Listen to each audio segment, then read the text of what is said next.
All right, good evening, ladies and gentlemen. Welcome again to our podcast. My co-host here, Ian Juby. Welcome again. This is part 2 of the Red Record. You don't want to miss this one. If you didn't see the first one, we encourage you to go back and have a look. Quite informative. You don't want to miss information. Well, this is part 2 of the Red Record, and we're ready to go. And this time, we delve further into the First Nations languages and storytelling to explore the surprising connections to the biblical. Can you hear me good? No, you're dropping out bad. Can you hear me good? You're dropping out real bad. Is that download still on, or did you cancel it? I canceled it. Okay. We're gonna take it from the top again anyway. But we'll go by your script, and we'll just give everyone a minute to come into the thing anyway. I see Rumble is live, so we're good to go there. Right. So excellent. I am assuming that we are also live on Facebook and Twitter. But yeah, let me see. Yep, we're live on Facebook as well. Just nobody in the chats just yet. And let me find StreamYard again. And if there's anyone watching and just not in the chats yet, bear with us.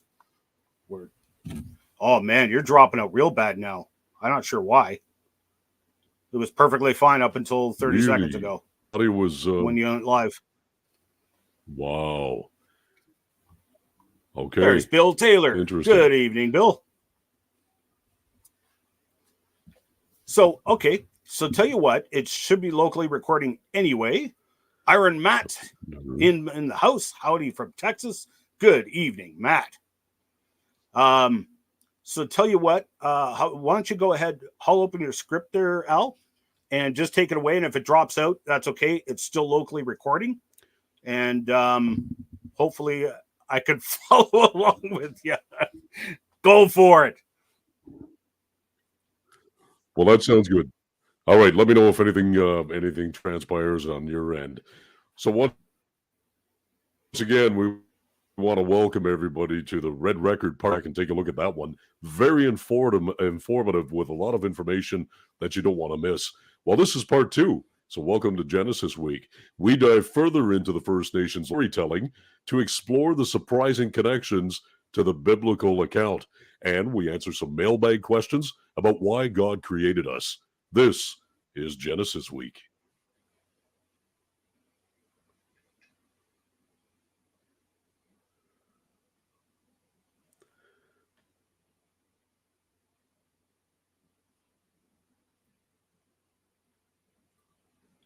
Well, unfortunately, I think you might have froze. It isn't playing. Oh, there it is. I think so. You gotta love technology.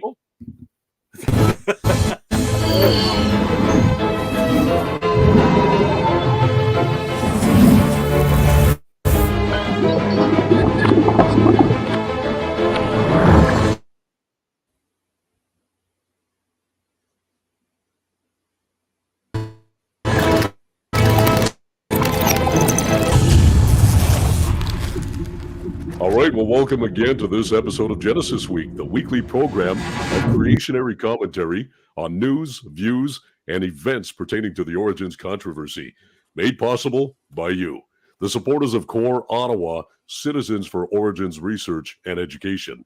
Excellence in pirate broadcasting, we're coming to you all across the great expanse of Canada via cable and satellite on the Miracle Channel, down in central Michigan on GNS TV, and all around the world on Genesis Week, our Genesis Science Network, and of course on the internet. You can find us on Rumble and as well as YouTube. Remember, if you get lost in cyberspace, you can find us at genesisweek.com or Ian's Rumble channel on YouTube, www.wazulu.com. I'm your host, Alva, here with none other than my co-host, the guy that you know, Ian Juby. So today is Friday, January 12th, 2024. welcome to those of you joining us in this live recording of the show. This is what we do, and then we post-production and we repost it and so on. You want to join us for those as well and share it and invite your friends and family. We're going to pick up where we left off in last week's show, examining the Wallum Olum. Now, don't say that too many times too fast. Otherwise known as the Red Record. This is part 2. We did discuss this in previous Core Ottawa podcasts, but tonight we're going to go into it a lot more detail, including some new information.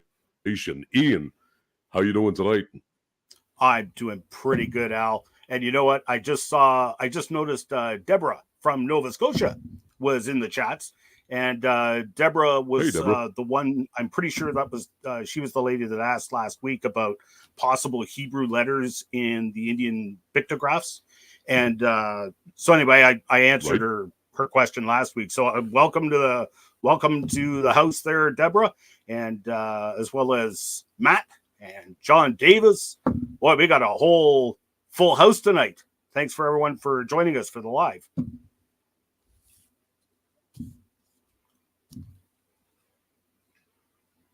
Okay. Oh, yeah, that's going to be a problem, Al. I'm barely on the screen.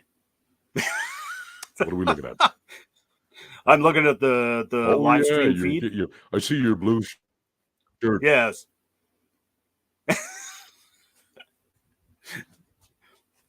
Okay, that works. Let's hear. Okay, switch it over to the slideshow then.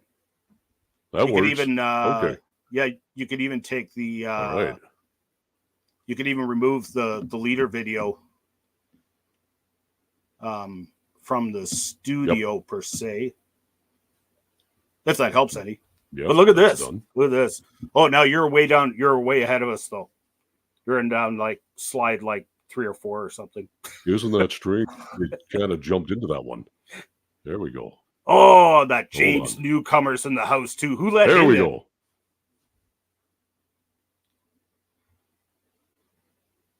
Well, yeah, I am super stoked actually about tonight's show. It was a wild day today. Last week was a wild week. I didn't get the show uploaded to the station until I think it was noon on Wednesday. By the time, I was up until midnight Tuesday night, and then up at 5 in the morning to continue editing because there was so much stuff, so much information coming in. I did not see any of this coming, and it happened again today where, well, I'll share it with you. So for those of you who caught the show, which literally aired about 10 minutes ago, just finished airing, we were talking about the Walam Olum, which is basically prayer sticks. It's better known as the Red Record or the Red Score. They're basically prayer sticks carved into birch bark. And apparently the Lenape, Delaware tribes carved, this is basically, it's a song. So this is like a song sheet, for lack of a better word. And they carved these glyphs, which were sort of keeping tabs, or it's to help memorize the song and to help memorize the stories. So the Wallum Olum was first published upon by C.S. Rafinsk way back in 1833, and we're going to even discuss a little bit about because the internet is all alight with it apparently being a hoax. We're gonna examine that and some of the reasons why I would contend no, absolutely not, and including some stuff that came up today. I was a little surprised. So this is what Rafink's original manuscript looks like. So this was his originally published manuscript, which University of Pennsylvania currently has, and they have very kindly digitized it for us. So you can even go and look at this yourself online for free. So thank you to the University of Pennsylvania. This has been invaluable. And you can see the glyphs here that Rafinsk, basically, he had to learn the Lenape Indian language, and then he wrote out the verses and then translated them. Now, he kind of got some of the translations wrong, I agree with the critics there, but at the same time, in 1885, I'm going to be referring to this guy as well. Daniel Brinton retranslated the Walam Olum, and he published this in 1885. So I'm going to be referring to his work as well, and also this book, which I don't know if Julie Kadeen has joined us tonight or not. This book, the Wallum Olum, 1993. I believe it was reprinted in 1995. This is a 1995 edition, but Julie gifted us this book by David McCutcheon, where he again revisited the red score, the red record, and again retranslated it. And he did a lot of things, including making an entire set of replicas of the Wallum Olum because the original was lost. And thank you very much, Julie, for the book. This was really, really hard to get and expensive. I think the cheapest one I found was like 150 US before shipping. So thank you to all of them, and thank you to Julie. And I see Robert Bryce has joined us, and Michael Neal. Thanks, everyone. So one of the things that McCutcheon did, which I really like, is he basically broke up the Wallum Olum into books, chapters, and verses. I like what he did there. So I'm going to go with what he did. So you can see here's the first book and the first chapter. And again, this is all in the book, and we're going to go down the list. I went through this list in the last episode that just aired an hour ago.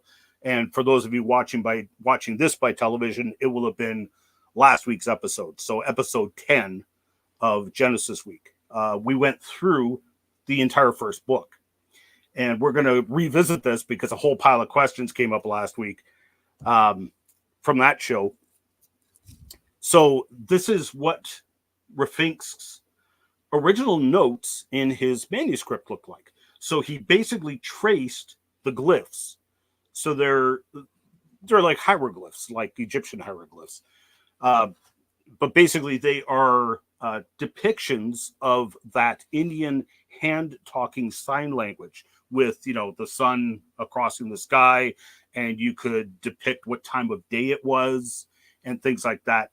They were all very adept at this Indian sign language, and these are basically depictions in pictograph form of those hand signs. So that's how the Wallum Olum came into being. So we're going to move on today to, yes, I wanted to back up for a second. So we're going to move on to book 1, chapter 2. And if we're lucky, we're going to make it through chapter 2 today. Maybe even the chapter 3. We'll see. But there's a lot to cover. So last week in chapter 1, so there's verse 1, verse 2, and verse 3. So I want to focus on this symbol just for a quick second. And, can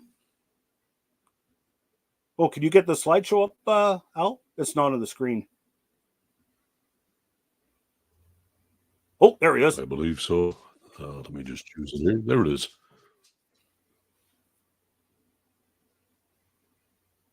Can you see it? I can see the slideshow. Can you move it ahead? Oh yeah, there you go. It's going. We've also got a delay going on here. It seems to be jumping on its own, but I see that. Oh, okay.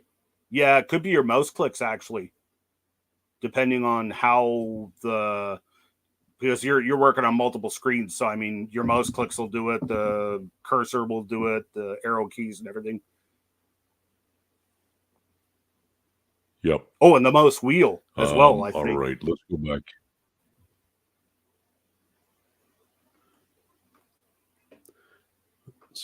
Told you I'd make it here, Ian Juby, watching on Rumble and chatting on YouTube.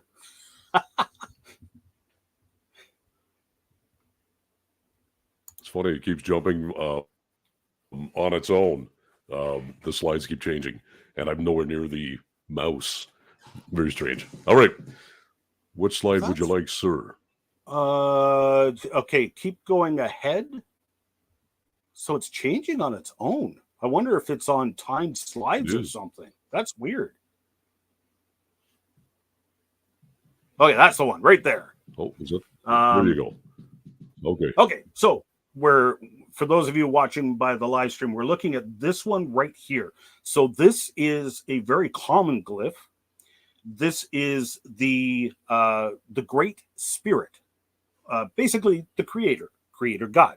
Gitche Manitou, as we will see in the Lenape language, the Cree are a little more specific.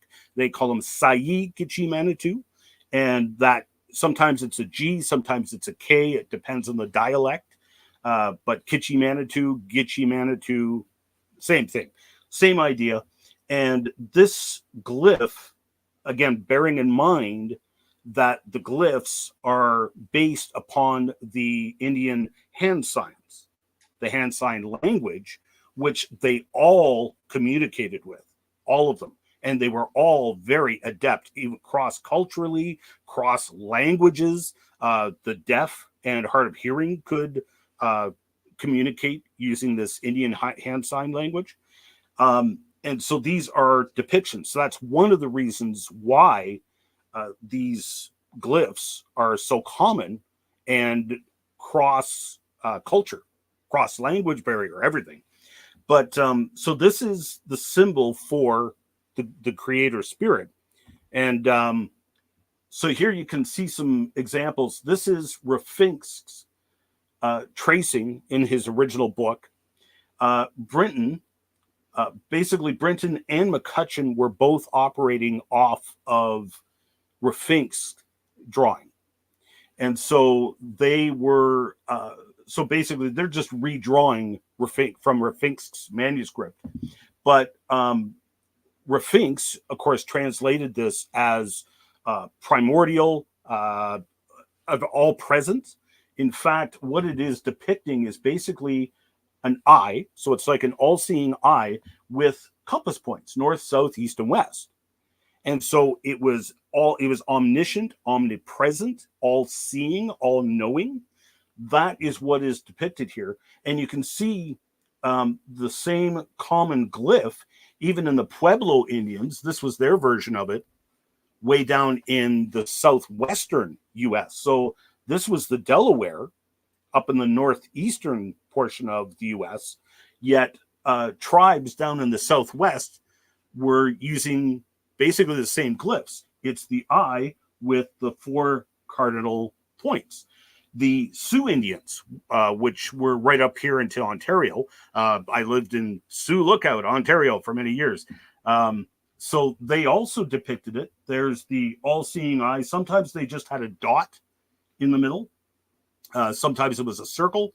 And then they had the outer perimeter of the eye. And then, of course, the 4 cardinal points, indicating that it was omnipresent. It was all over the place, basically.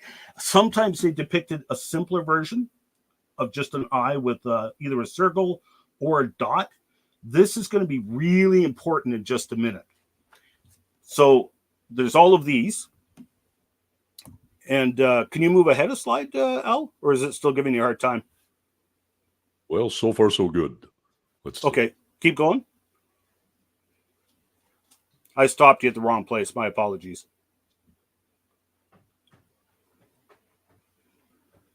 Yeah. One more, and then one more.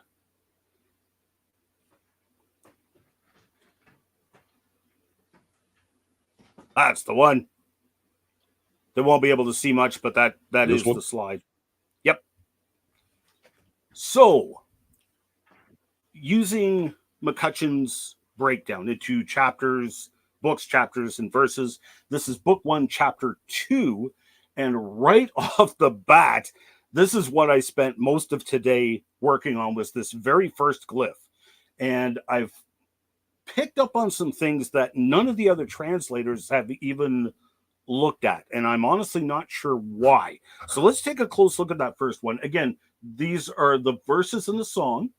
So we're going to go down the list, and Rafinks actually had to learn the Lenape language. Then he had to learn the songs that these prayer sticks were the song sheets for. So here is Rafinks' manuscript with that glyph. So there's the glyph right there. And what he has here, lapping up, Kitanatowit, Manitou, Manitowok. That was the verse in Lenape. So lapping up is again when. I'm just going to go over his translation, then I'm going to backtrack and explain in more detail. Kitanatowit, God creator, and Manitou. There's that word which many people will be familiar with, especially here in Ontario, Manitou Island. That's where the word comes from. Manitou, he That's made. right. Manitowok. There's that root word, Manitou. And we're going to come back to this several times tonight. The Lenape, like the Algonquin, like Cree, like Ojibwe, like Inuktitut, it's a polysynthetic language.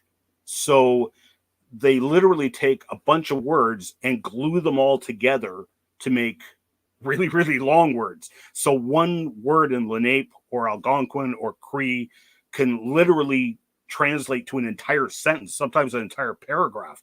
You should see the word for university. Oh my goodness, it would take me a month to learn that word. So, All right, just the word university is complicated enough. oh yes, because I think it's an agglutination of 8 different words, if I recall. It's really long and it's really complex. So I'm going to disagree with Rafinks on a couple points here. One of the points is right here, Kitanatowit, Manitou. He is saying Manitou means he made, and Kitanatowit is God creator. It's actually the other way around. Manitou is the word for spirit. And you preface it with Kitchi for Kitchi Manitou, or this 1835 word, Kitinutwit. I'm still having a hard time pronouncing that. I just learned that word today, by the way, so I'm going to mess it up, just so you know. So I have to disagree with him on that point, because even here, he's got Manitowok. There's that word, the root word, Manitou, but it's an agglutinated word, Manitowok.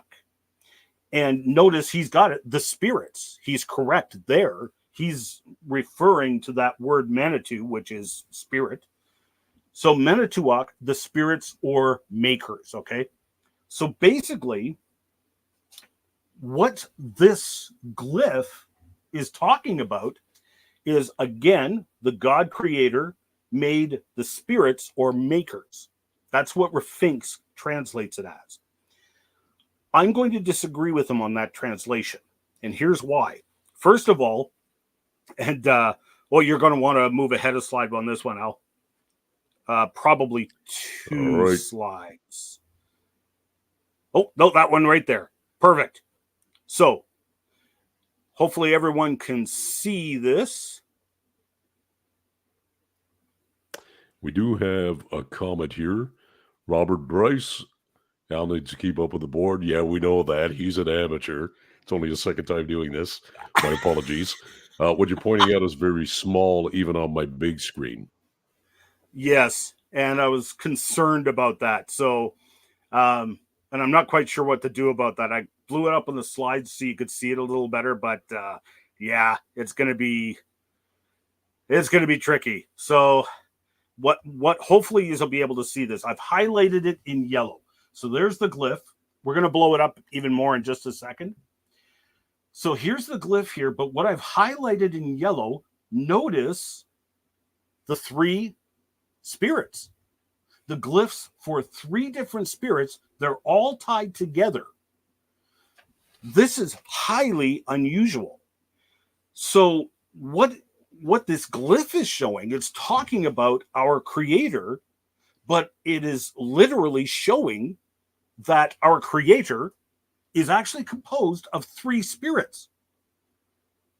So this gets a little wild. So remember, this is from 1835, okay?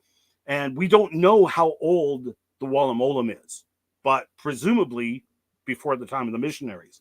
So, and this has been passed down through the centuries, and all of this, the memorization and song and hand signs, the storytelling, all of this was specifically so people would easily remember the story. That was the purpose of it all. And so, if we take a look at Fink's isn't this translation, really the precursor to modern days?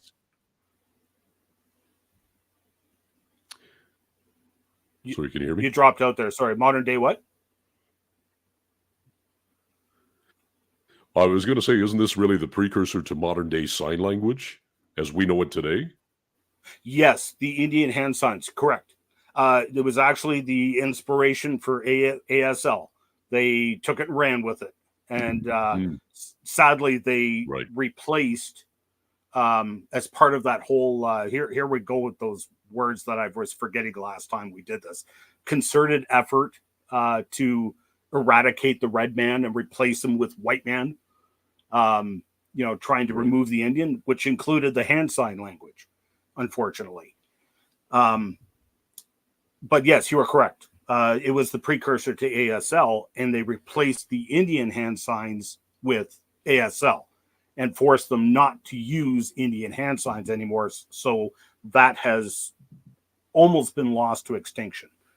Thankfully, there's still some people practicing it, but so Rafinks translated this again. When God creator, he made the spirits or makers. Brinton retranslated it. Anew spoke the great Manitou, a Manitou to Manitous. And McCutcheon in 1995 translated it.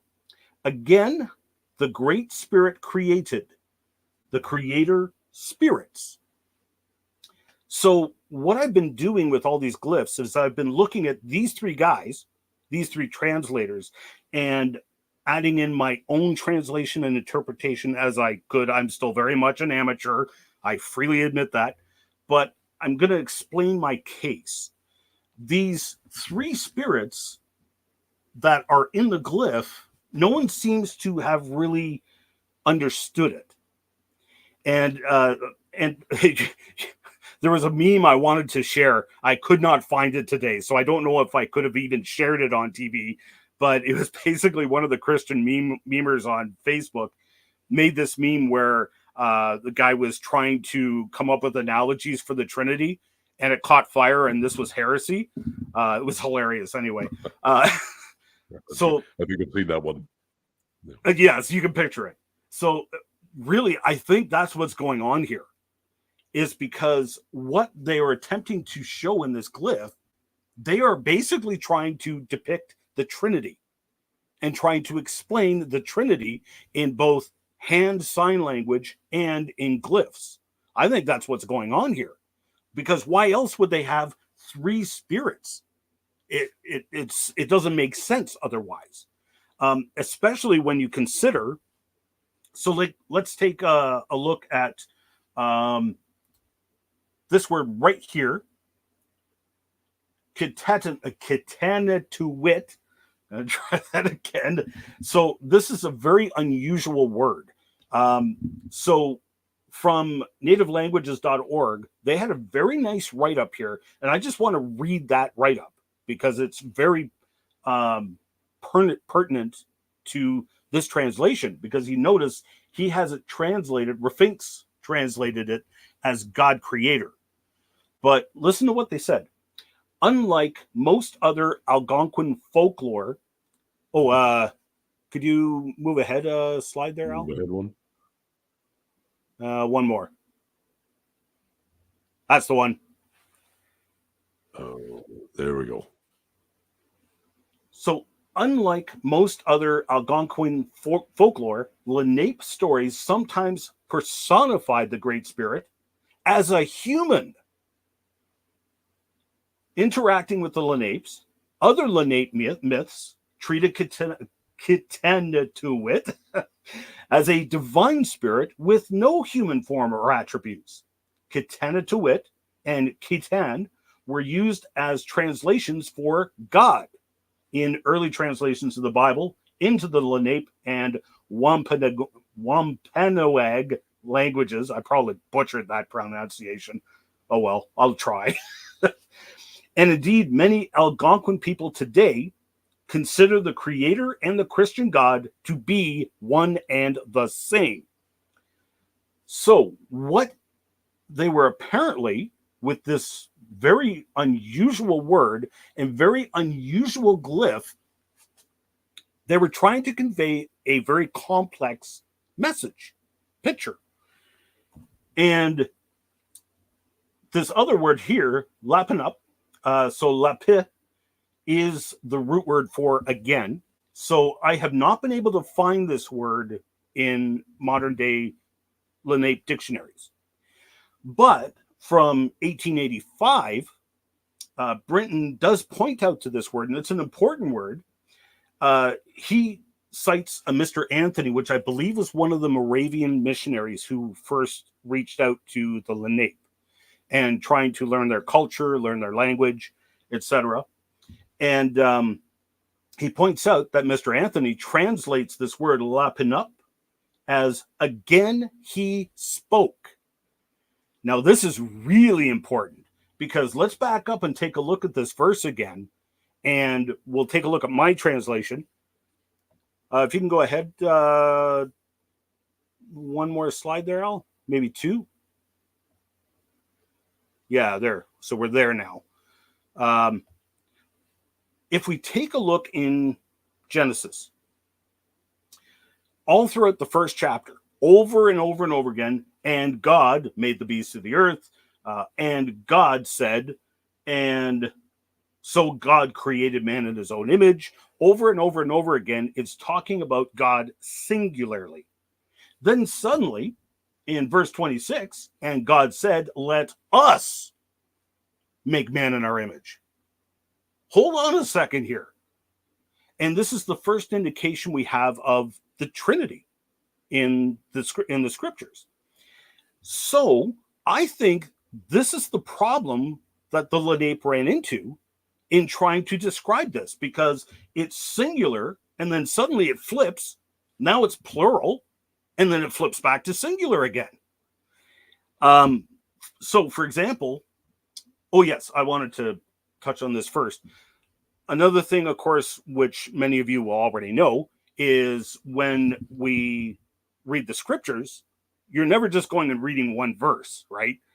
Do you know the big long words for that, Al?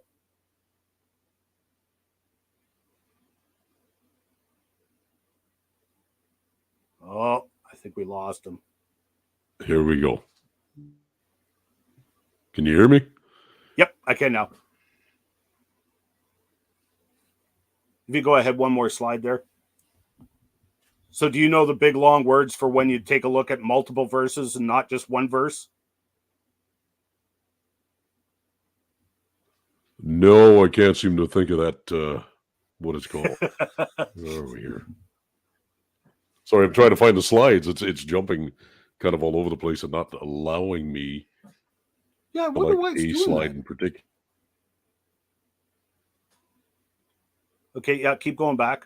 I wonder why it's doing that. We're going to have to figure that out. Because it wasn't doing that last time. 3 or 4 and go back and forth. Back one more. It's very strange. Yeah. Okay, right there. How are you changing the slides? Well, various ways. I'm using the arrow keys to see if that'll do it, but sometimes with my mouse, and it just when I'm not even hovering over something, it just keeps changing, like it is almost like an automatic slideshow. Bizarre. Okay. Well, if you can back it up Very. now it's going ahead again. Yep. I think there's a glitch in the matrix.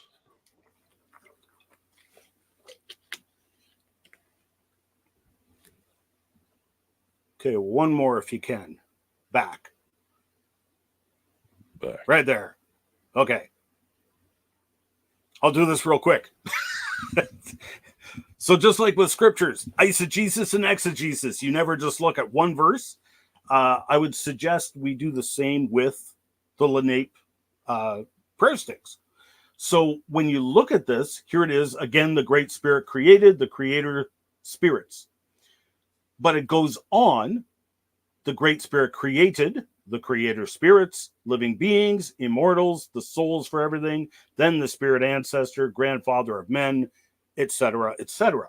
So it's, when you look at it in context, it's the introduction to a series of things that are created. So with all of that in mind, here is the translation I came up with. And hopefully you can grasp why I came to this conclusion and to this particular translation.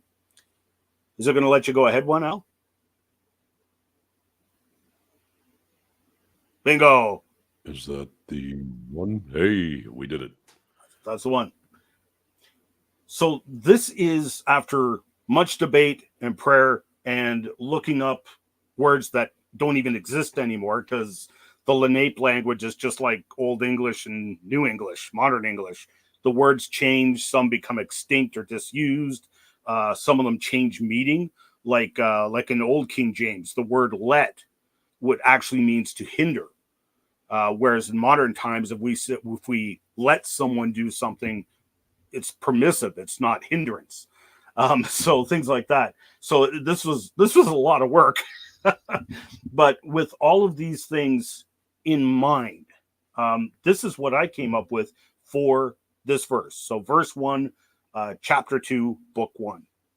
Again, the three creator spirits, Kichi Manitou, spoke and created. So the reason I came up with that is because you've got the three spirits indicated in the glyph, and it is referring to this glyph as Kichi Manitou, the creator spirit. So just like in Genesis, where it's God created, God created, God created, then God, singular, says, let us make man in our image, plural.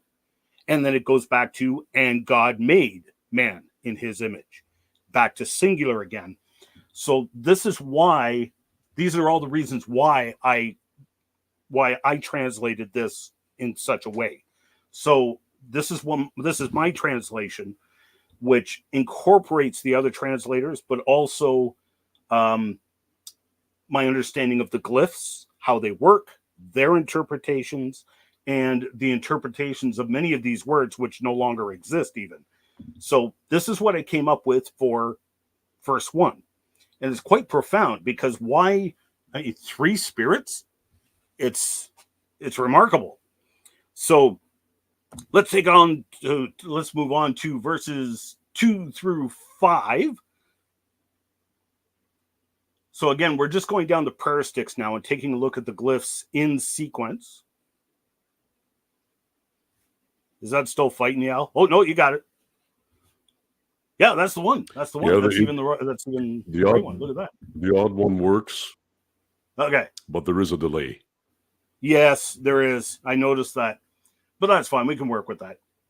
So, right, as we go down the prayer stick, singing the song, verse by verse, here's the next verse. First beings. So I'll just back up a second. So the verse that I had, the first verse, again, the three creator spirits, Kichi Manitou, spoke and created.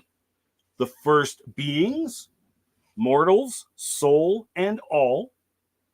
Then he created the grandfather of men and was forever after the spirit ancestor. The grandfather of men was made of an island or made of land. Now, this part is from me again. Did I put a slide up there? 1 second here. I did not. So hopefully everyone in the live stream can see this. On TV, I'll blow it up big so you can see it. This glyph right here, I stumbled on this one today. All three translators missed this point. I'm not sure why. And I think it's because Rafinsk was going by, he was translating the verse, the words, right? Not the glyph. But in this glyph, where he's talking about the grandfather of all men, right down here at the bottom is the line for earth and the symbol for island. Nobody noticed this and nobody talks about it. So I have included that in my translation of this verse because it's there. So I may be wrong on this point, but I don't think so. So it also, another reason why I'm translating it that way is because it is also consistent with even the rest of the Red Record, as you'll see as we move along, because the first man, this was the first, we talked about this previously multiple times, Al. The first Red Man. He was, you remember why he was called the Red Man? The soil of the earth was red. Bingo. I'm trying to recall exactly, but yeah. That's because the first man was created from red earth. That was the story. Right. Including in the Lenape. So this is consistent. That translation would be consistent with the rest of even the Red Record, but also consistent with the other stories, legends, and creation myths from the Lenape, as well as the Algonquinians, the Cree, the Ojibwe, everybody. I mean, it's all over the planet, literally. So nobody has noticed this, and I'm not sure why. But anyway, because the glyph includes the symbol for land or earth and an island, I'm not quite sure how that plays in, except that probably he was created either on an island or on the earth or from the earth or from an island. So that's why I put it this way. He was made on an island or made from the land, one or the other. Okay, so I leave that open. But that's why I translated that one that way. The next verse. You know, remember in our last show, I'm sorry, Ian. In the last show that we talked on the Red Record, I had mentioned ancient Chinese language as well. And the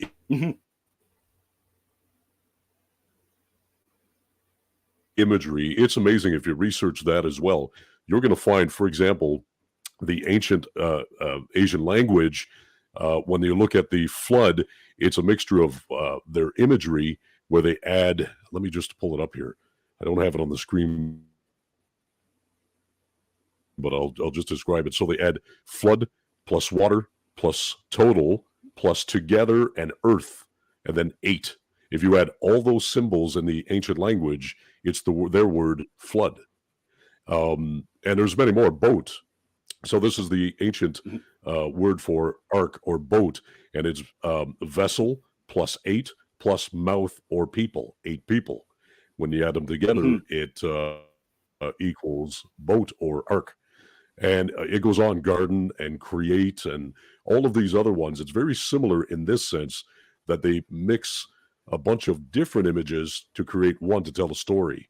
And I think it actually, we could see this in languages around the world.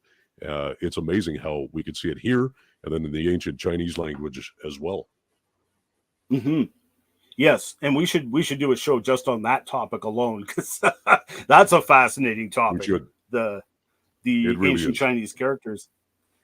And just as you were talking, I remembered a very, very important point. I almost forgot. This point about the land or island in the glyph. This, I think, adds powerful authenticity to the Red Record. And here's why. None of the translators noticed the land or island. Rafinsk himself never mentions it. Nobody includes it in their translation. if this was a hoax and someone was hoaxing, say, Raffinsk, you would think that if they had put that in as part of the hoax, they would have brought it up. But nobody brought it up to Raffinsk. It's not in the verbal song. And Raffinsk didn't point it out. So if Raffinsk had hoaxed all of this, surely he would have pointed out the land and the island in the glyph. He did not. So I think this is powerful evidence that the red record is authentic. It is an actual, historic, authentic Lenape record, the red record. And it is not a hoax. I think this is powerful additional proof, even on top of what we had before. So all those verses, then we get down to this verse. I forget which verse we're at now. I think this is verse 4. Then he gets, so get a load of this. So we've got, notice, the grandfather of men was the first one that was created. And the spirit ancestor will forever be their, I believe the word benefactor was what one of the translators used. But the creator will ever be his spirit ancestor. So the first man, his only ancestor was the spirit creator, according to the Lenape song and red record. So then man is created first. Get this. Then he, the creator, gave him the first mother of beings. So man is created first by the creator. Then the creator gives him a woman, gives him a wife, the grandmother of all beings. So pretty remarkable how much this stacks up and lines up with the Genesis account. It goes on. He, the creator, gave them fish, gave them turtles, he gave the beasts, he gave the birds. But an evil spirit caused bad beings, black snakes. Isn't that interesting? Why so specific? Black snakes, monsters, and sea monsters. Some translated it as sea monsters. I'm not quite sure why. I couldn't figure that out from the word. I think that was McCutcheon, actually, that suggested sea monsters was one of the translations. He might be right. I don't know. I couldn't see where he got that from, but I could see where the word monster would come from, though. That was kind of what was implied. Next verse. The evil spirit caused flies, gnats, or mosquitoes. Totally agree there. Oh, mosquitoes. Definitely result of the fall. The only good thing about January. That's right. The snow flies, the mosquitoes don't. That's exactly right. So now we are into chapter 3. I believe this is chapter 3. So we've now moved on in the song. We've now moved on a chapter. And this is where, again, I hope you're following with this, because this is mind-blowing. So the next verse, talking about the original creation. Get a load of this. All beings were friendly with each other. Do you remember what Genesis says about all the animals and people and what they ate, Al? The grasses. The grasses, plants. The grass. Plants. No animals ate meat. They didn't kill each other. That's right. People weren't violent originally. And here's what they're saying in the Lenape Red Record as well. All beings were friendly with each other. They were at peace with each other. Truly, the benefactor and the helpful spirits were busy to the first men and to those first mothers, and he fetched them wives. So we'll go on to verse 4. The Creator fetched them the first food when they desired it. All were carefree and happy and easy thinking. And I really liked this. By the way, these are my translations. So I've, for those of you who caught the last show, this is a compilation of the 3 previous translators from the 1800s right through to 1995 with McCutcheon. and my own understanding of glyphs and my own studies into First Nations languages, how they work, etc., and the glyphs as well as the Indian hand sign language. So I'm kind of compiling all these, and where I can, I'm trying to just basically come to an agreement of all the three translators, trying to bring it into agreement with the glyphs themselves and with my own understanding of what I'm seeing. So these are my translations for the record. All were carefree and happy and easy thinking.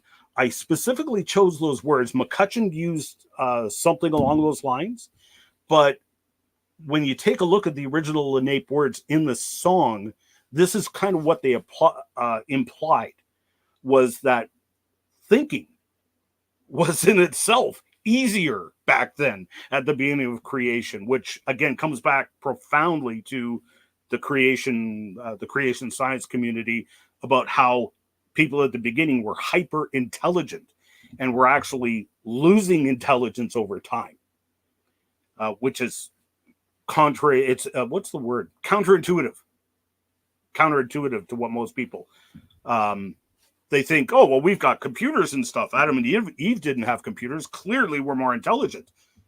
Adam and Eve didn't need computers because they were more intelligent. They could do math like that, whereas we need supercomputers, and they were supercomputers themselves.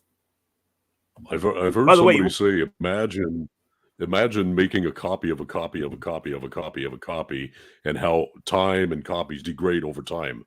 I think it's the same thing from creation to where we are today. When God initially made Adam and Eve, they weren't a copy of a copy, they were the original.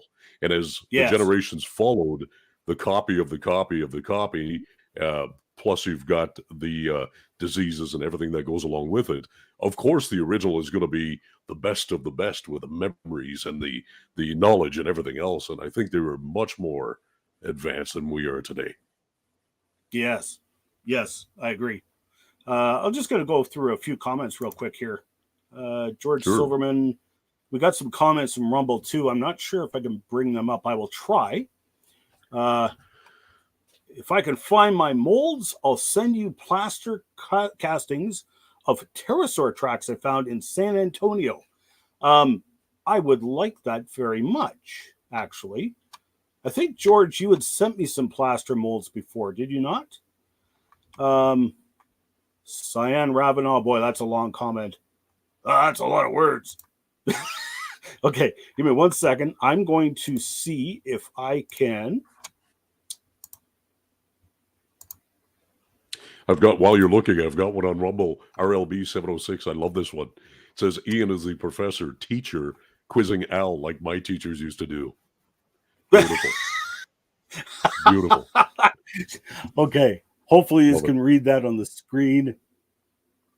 Tech difficulty. Okay. So I will try and screen capture all that before I close it down.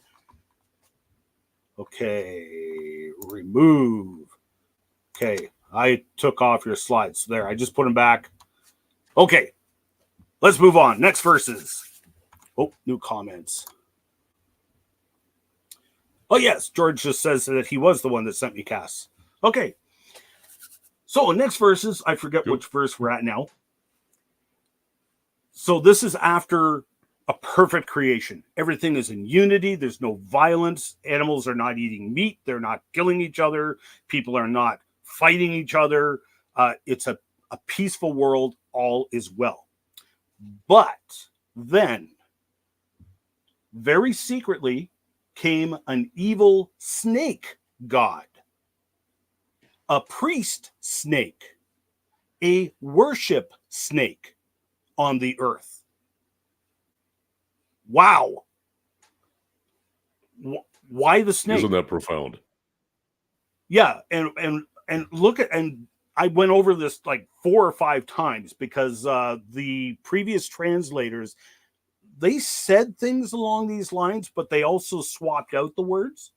And if you take a look at the original Lenape song words, really, this is what it boils down to. It actually calls it an evil snake god, a priest snake, and a worship snake.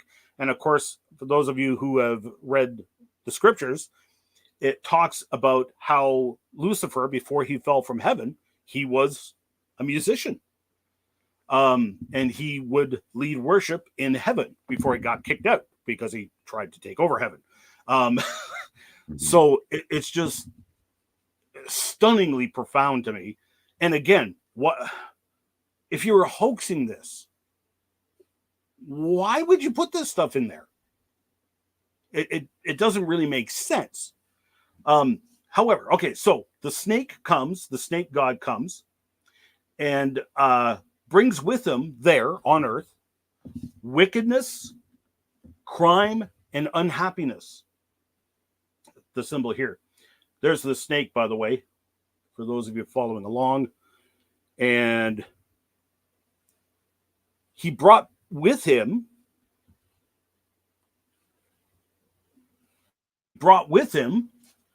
bad weather, sickness, brought death. Wow. Almost like there wasn't death before this time. All of this was very long ago on the first land before the Great Flood. So that brings us to the end of that book. So next week or next live stream or next show, whatever we do, we'll continue on, because I mean this is only the first book. We're only chapter 2 in the first book. I don't think that's even the end of the first book. It becomes more profound as you go on. Pretty wild stuff. Al, do you want to add anything, or do you want to jump in with anything before we move on? No, I was just going to say this, for the people watching and listening, this is my first time seeing this as well. I've never seen this presentation. I haven't seen these slides. I haven't really been through the information. It's spectacularly paralleled with Genesis in the book of the Bible. It's just, you couldn't make this up. Such a distant people in a different language on a different land, having parallel information, details so precisely tuned with the Bible. I think it's you're right when you say, Ian, I don't think this was faked in any way. I think this is actually very genuine. And I'm just going through the comments real quick here. A lot of people are saying what I said a lot today. Just wow, holy mackerel. Yeah, I said that a few times today too, because a lot of this stuff I hadn't, as I mentioned in the previous episode, Tino Gropey was always mocking me because I had never heard about this before last year. I'd never heard about the Red Record. I'm like, Walam Olum? What's that? Right. And so then Julie got me this book, and then I stumble upon Rafink's original manuscripts and these multiple translations, including Brinton from 1885. And I'm going through all these going, gads, why have I never heard of this before?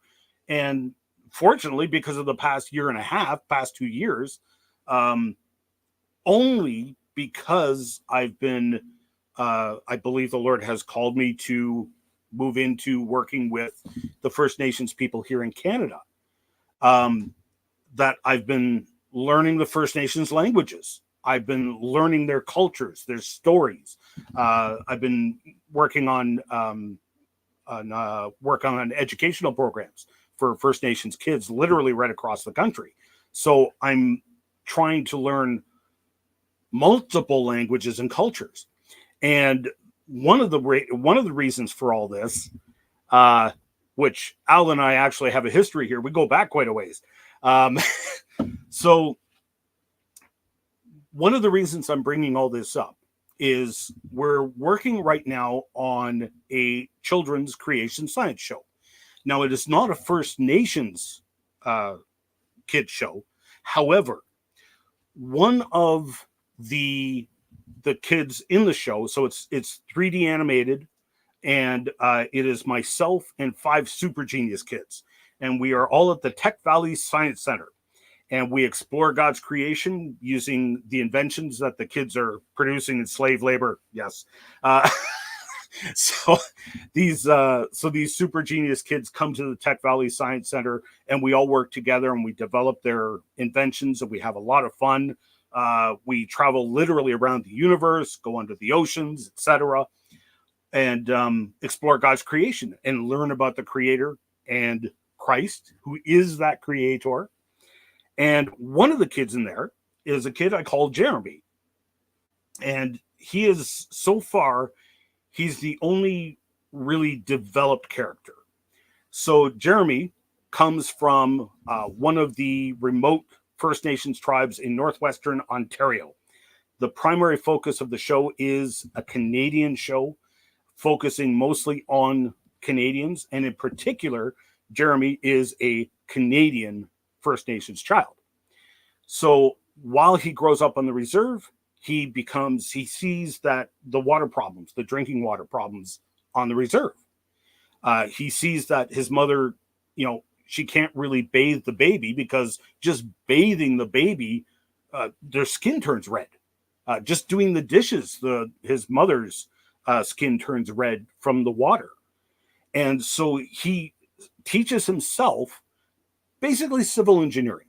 So he learns chemistry, civil engineering, and he's a super genius. So he figures out all these ways. And as a result of all this and teaching himself all these things like chemistry, he winds up at the Tech Valley Science Center. And so this is what we've got so far in a rough draft. Basically, he's got his lab coat, but he's got flourishes, First Nations native flourishes. But every show is like The Simpsons. It starts off, the beginning of every show is slightly different. And the beginning of every show, we go through each of the 5 kids and myself, and we introduce the 5 kids. And they're each doing something different at the beginning of the show. Jeremy is always test flying his rocket pack. So he learned chemistry, and he designs and builds this rocket backpack. And he's always flying it out of control. Give me a second, I lost my ear. And he's always flying it out of control. And as he's flying out of control through the sky, he spells out a different word in smoke in the sky. And that word applies to the current day's episode, right? So this is, so he is one of the 5 kids. So while the First Nations population of children in Canada, I'm going to take a wild stab at it. It's probably 0.8% of the population of Canada. Like kids, I don't know, like 12 and younger. That's just a guess, but it's probably pretty close.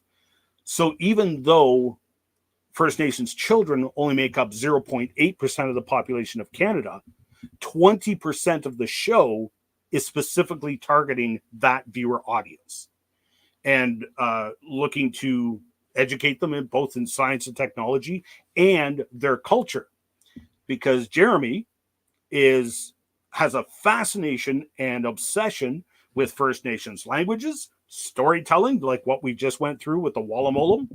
And he has gathered just tons of information from cultures and languages all over the world. And he will always be bringing up connections to the scriptures from these cultures, from the storytelling, from the rituals even, as we discussed in this show and the last one, where they are singing. Why are they singing these songs? It's because it helps with memorization. It's because it helps to remember these ancient stories that have been passed down generation to generation. So anyway, also in there, we've got Tony the T-Rex. And Al and I go back way along. So originally it was going to be live action. And that is why I'm out in the Badlands of Alberta here filming with Tony the T-Rex. And Al was the voice and still going to be the voice of Tony the T-Rex. As you can see, he only speaks in pictographs. So Exactly. I was going to ask you to demonstrate. Can you demonstrate voicing him biting his brother's tail? I don't know. Beautiful. So that's what I'll be doing. So Hey, look, I have, I'll back up here 1 second. Yeah, I went that's ahead. okay. Sorry. The slides weren't working, but they just popped up, and it keeps popping up like they're all over the place again. Ah, And thank you to that's really weird. RLP706 who had mentioned change the slides because it wasn't working. It's funny. I want to apologize to the. I'm changing the slides on my end. I see them changing, but changing, I guess, on your screen. So I have to go back, and so I apologize for that. We'll get it fixed. Oh, is that?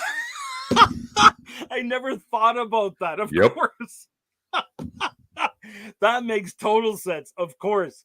That's right, because you'll be seeing it on the preview screen. Oh, why are they Why are they changing?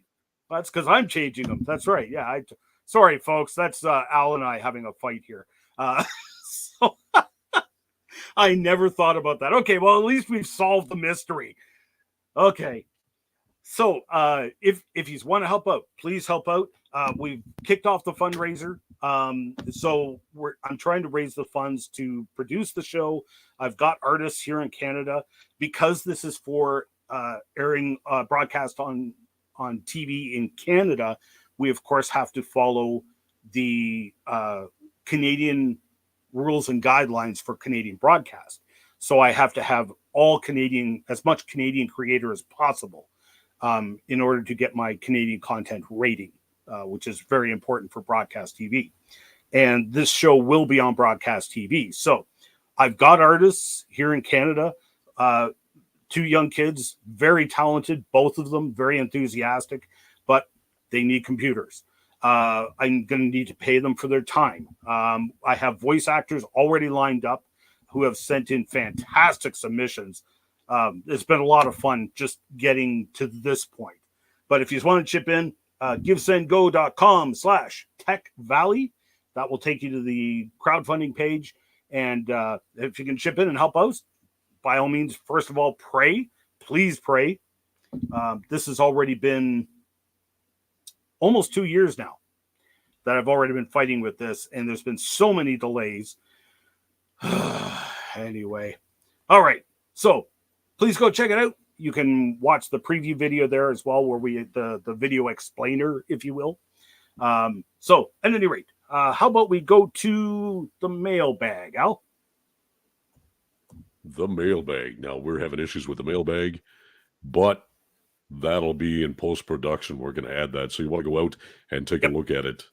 So we knew this was coming. So once post-production is done, Ian's forte, we'll have the mailbag posted there on that video.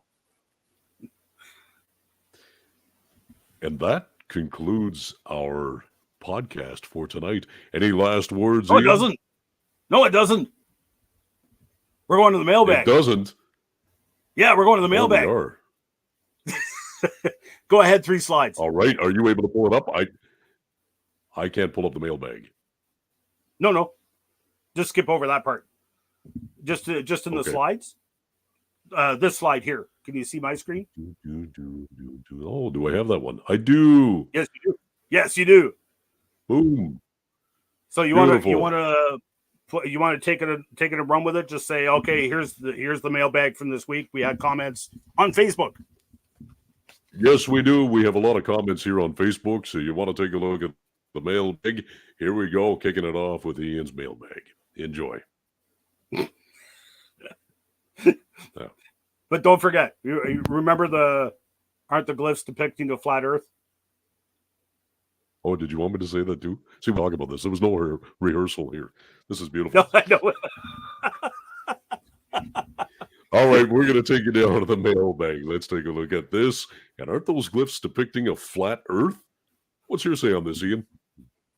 Okay, so had a whole mess of people. So I posted a picture of this Perstic replica, which I made last week. I posted a picture on Facebook and had a flood of comments, including a bunch of people saying, those glyphs look like they're depicting a flat Earth, like these. You've got, in fact, I will even go so far as to preemptively point out that those people would also suggest that perhaps this is the Rakia dome talked about in Genesis chapter 1, verse 6. So not only is it depicting a flat Earth, it's also depicting the solid dome, as mentioned in Genesis chapter 1, verse 6. I disagree, and here's why.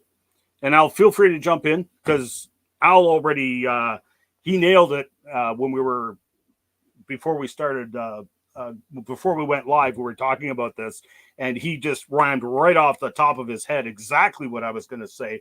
But just real quickly, they are correct in one point, in that you can see the line in the bottom of the glyph. These lines do depict Earth per se. They depict it as a horizontal line. That's true. It is a horizon. But again, remember, these glyphs are they're basically pictographs of the Indian hand signs. So when they're talking about day, they draw an arc to represent the sun rising in the east, crossing the sky, and setting in the west.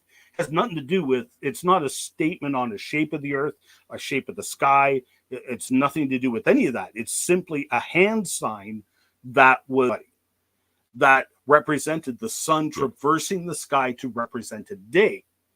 The hand signs for ground or earth was actually multiple signs, and it was just a horizontal line, a hand swipe.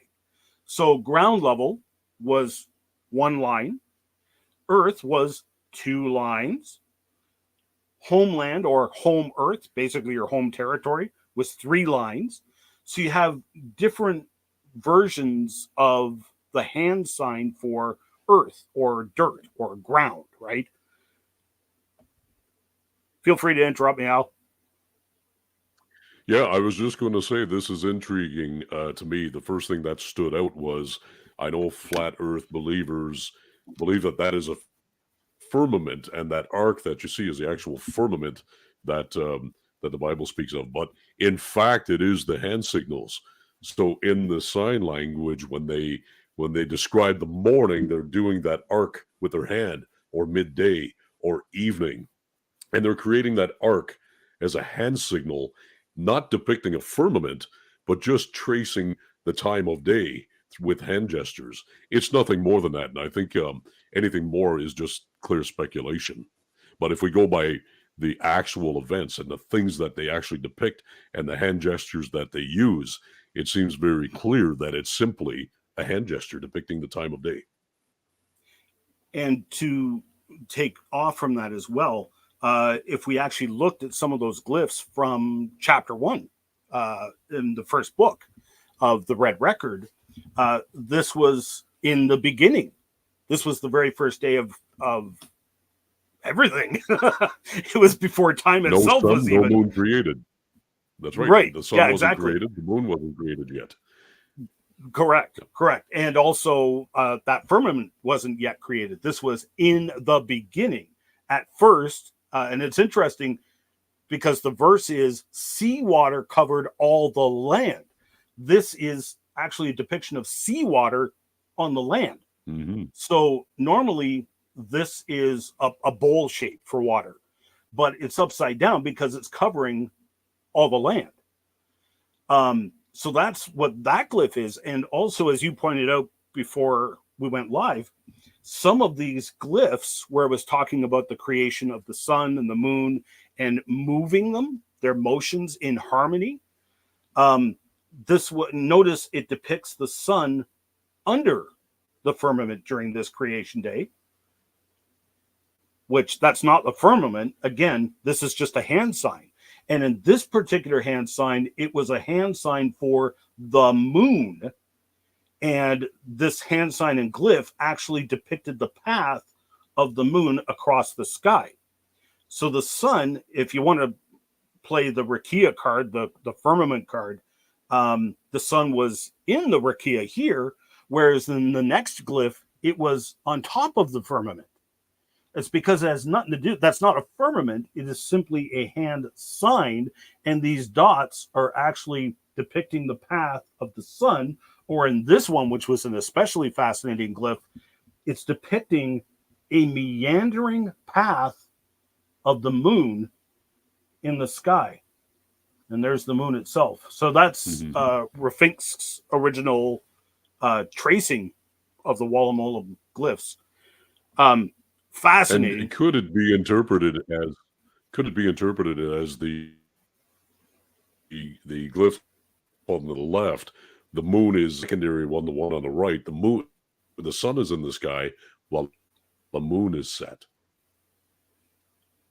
Oh, I suppose that's a possibility, I guess. And you just made me realize something else I missed too. Also notice, again, multiple hand signs for land, homeland, earth, things like that. Notice this one has 2 lines for land. This one only has 1 line. So that's not depicting a flat earth, if that one is. This one as well is 2 lines.